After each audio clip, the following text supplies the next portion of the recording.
bawa melepoh ya. Iyo maitang, kinilah banyak berubah idam. Ana merubah. Nan laki-laki lah sama je panusi. Nan panusi lah mirip je laki-laki. Harus waspada aku. Batua.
Pulang pagi, ada nang pai, dah pulang lagi. Jo itu mana rupanya kini?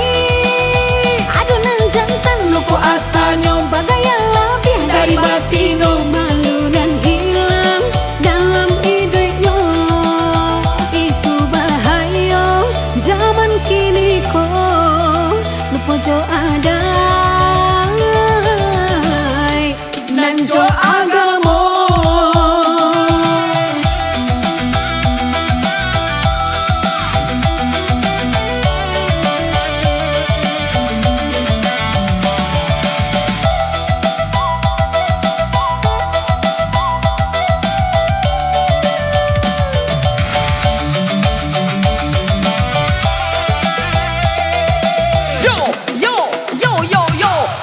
Bahaya hidup di zaman kini, nggak salah dipuji sampai dinormalisasi. Dulu ada budaya malu jadi pakaian, kini bahas supaya viral jadi tujuan. Bukannya indah mulia kita untuk berubah, tapi jangan sampai lupa diri jo hilang arah. Jika rasa malulah mulai habis adanya, apa nangkat tinggal untuk anak kemanakan cucu kita. Akulah tugas mamak di ranah Minang Malepoh. Batua jam hitam. Pandangan jauh dilayangkan, pandangan dekat dikirkan. Itu tugas mak hitam tuh. Oh, tak bisa. Tugas kita bersama Malepoh. Oh, iya iya.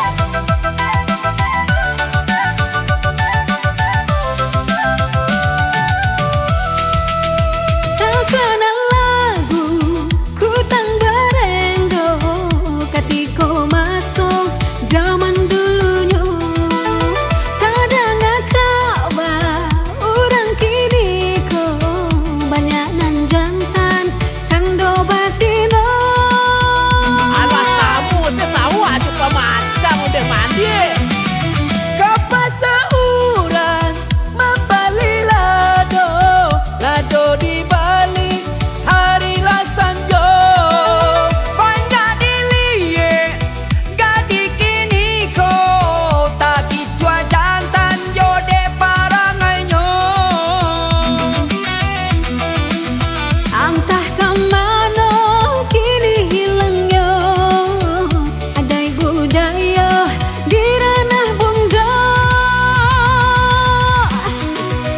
Ada padusi nang pulang pagi, ada nang pai, dah pulang lagi. Jo itu mana rupanya kini?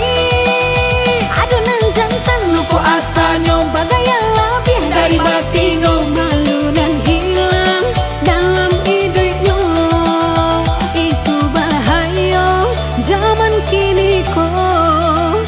Lupa jo ada nan jo agama. Yo, sungguh berbahaya hidup di zaman kini, nggak salah dipuji sampai dinormalisasi. Dulu ada budaya malu jadi pakaian, kini bahas supaya viral jadi tujuan. Yeah.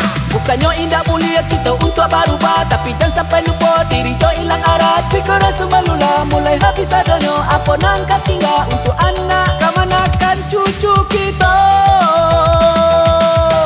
Mako dari itu malepoh jangan sampai salah pasang. Padusi jago sumbang di balik. Kalau nan laki-laki aneh ni jago malepoh. Kato pertama kato nanti paci. Jangan kita menyalahi kodrat. Nge. Ayolah santiang malepoh. Anda laki-laki jadilah laki-laki. Jangan jadi-jadian. Ada jalan tu.